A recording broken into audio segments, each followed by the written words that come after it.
24 మంది ప్యాసింజర్లు ఉన్నట్లు తెలుస్తూ ఉంది ఆ బాక్సులో. వాళ్ళను కానీ ఇంతవరకు ఏ ఒక్కరిని కూడా విచారించలేదు. ప్రభుత్వము ఏమి భావిస్తుందో ఏమి లేదో మనం ఒకటి గమనిస్తే, చంద్రబాబు నాయుడు ఎన్టీ రామారావును చంపినది ఆయన్నే, దండలేసినది ఆయన్నే, ఇప్పటి వరకు ఓట్లను దండుకుంటున్నది ఆయన్నే. ఆ రకంగానే ఈరోజు ప్రభుత్వమే ఈ అఘాయిత్యానికి పాల్పడి మళ్ళీ ఎవరినెత్తున్నో వారినెత్తిన ఈ కేసును వెయ్యాలి అన్న దుర్బుద్ధి కూడా ఈ ప్రభుత్వం చేస్తూ ఉంది అనటంలో ఎలాంటి సందేహం లేదు. నిన్న మనం గమనిస్తే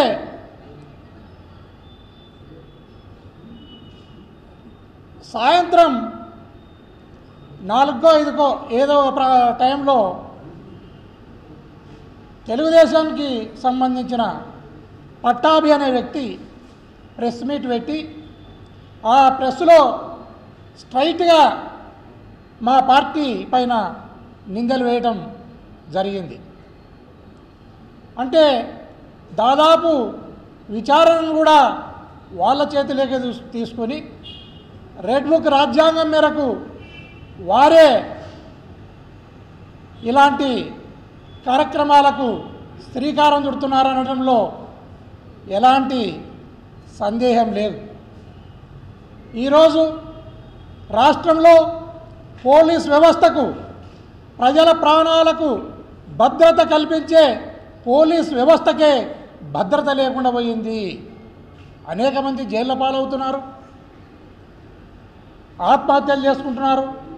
ఆత్మహత్యలు చేసుకోకుండా లేదా హత్యలు జరగకుండా ఈ సమాజంలో అన్ని వర్గాల ప్రజలకు భద్రతను కల్పించే పోలీసులకే భద్రత లేకుండా పోయింది, దిక్కు లేకుండా పోయిన పరిస్థితిని మనం చూస్తూ ఉన్నాం.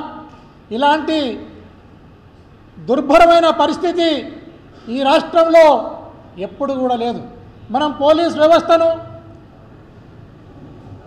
గౌరవ జగన్మోహన్ రెడ్డి గారి హయాంలో కానీ, గౌరవ రాజశేఖర రెడ్డి గారి హయాంలో కానీ ఈ రాష్ట్రంలో పోలీస్ వ్యవస్థ అనేది యావత్ భారతదేశంలోనే ఒక పవర్ఫుల్ వ్యవస్థగా, ఒక అత్యున్నతమైన పురస్కారాలను, అత్యున్నతమైన గౌరవాన్ని ఈ రాష్ట్ర పోలీస్ వ్యవస్థ పొందింది అనటంలో ఎలాంటి సందేహం లేదు.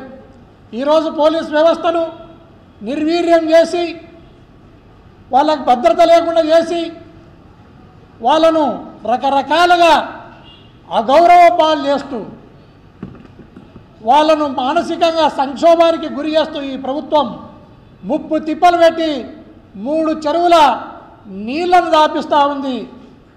సత్యాన్ని ఈ ప్రభుత్వం సమాధి చేస్తుందనడంలో ఎలాంటి సందేహం లేదు. దయచేసి నేను ఈ పోలీస్ ఆఫీసర్లకు నా నుంచి ఒక విన్నపం. నిన్న 7 గంటల ప్రాంతంలో ఇంట్లో నుంచి బయటకు వచ్చినట్లు బంధువుల ద్వారా లేదా సోషల్ మీడియా ద్వారా చూస్తూ ఉన్నాం. ఆ సతీష్ అనే వ్యక్తి అప్పటి నుంచి 12:30-12:30కు ట్రైన్ ఉంటే ఆ టైంలో ఆయన రైల్వే స్టేషన్లకు వస్తున్నట్లు మనము వీడియోల ద్వారా లేదా జనం చెప్తున్న మాటలను బట్టి తెలుస్తూ ఉంది. ఈ మధ్యకాలంలో ఏం జరిగిందో విచారించాలి. తర్వాత ట్రైన్లో కూడా ఈ ఘటన ఏదైతే జరిగిందని భావిస్తున్నామో ట్రైన్లో ఉన్న ప్యాసింజర్లను విచారించాలి, రైల్వే టీసీలను విచారించాలి, రైల్వే ప్రొటెక్షన్ ఫోర్స్ను విచారించాలి, రైల్వే పోలీసులను కూడా తక్షణమే విచారించి దీని నిజానిజాలను తేల్చాలని నేను పోలీసు వ్యవస్థను విజ్ఞప్తి చేస్తున్నాను.